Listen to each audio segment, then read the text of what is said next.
So if you boil down all the issues that we're having in this modern world, it comes down to centralization.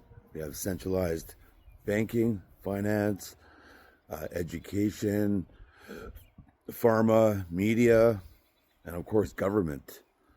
And this is reflected in the current so-called representative democracy that we have right now, which is not really much of a democracy, but it's clear to see that it's set up perfectly for corruption and this declining public trust. Representative democracy goes back to the agriculture age when we were like much more spread out, largely uninformed. I mean, we just simply lacked the communication technology to stay in touch like that. Did is we elected our local person, put him on a horseback, and sent him to the capital to voice our concerns.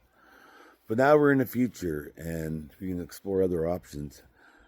And one of the best options, I think, is direct democracy. And Switzerland currently employs direct democracy, and it's going pretty good there. For starters, they're one of the few European countries that have dodged having an influx of illegal aliens.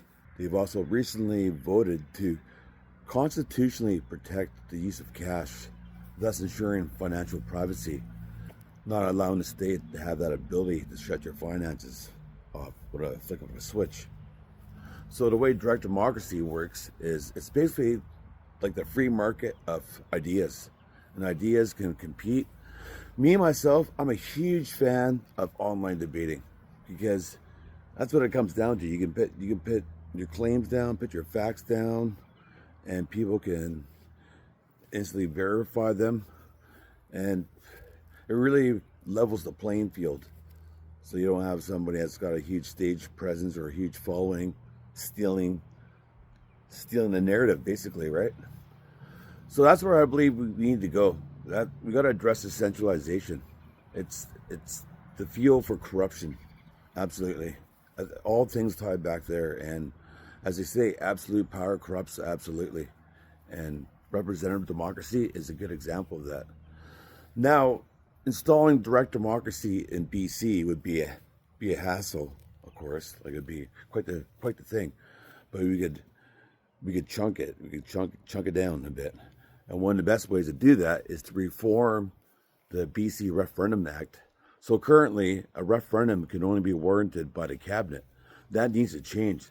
Citizens need to be able to collectively come together and initiate a referendum, and that's the best ticket towards direct democracy. So look it up. It's referendum reform the Referendum Act, BC Referendum Act. Got some hashtags on Twitter, and I got more information down there. Actually, even the last thing I posted was about how in Switzerland they voted against inheritance tax. So lefties, they got lefties there. They still have a lefty kind of media there, so they got lefties there too. And they want to impose an inheritance tax.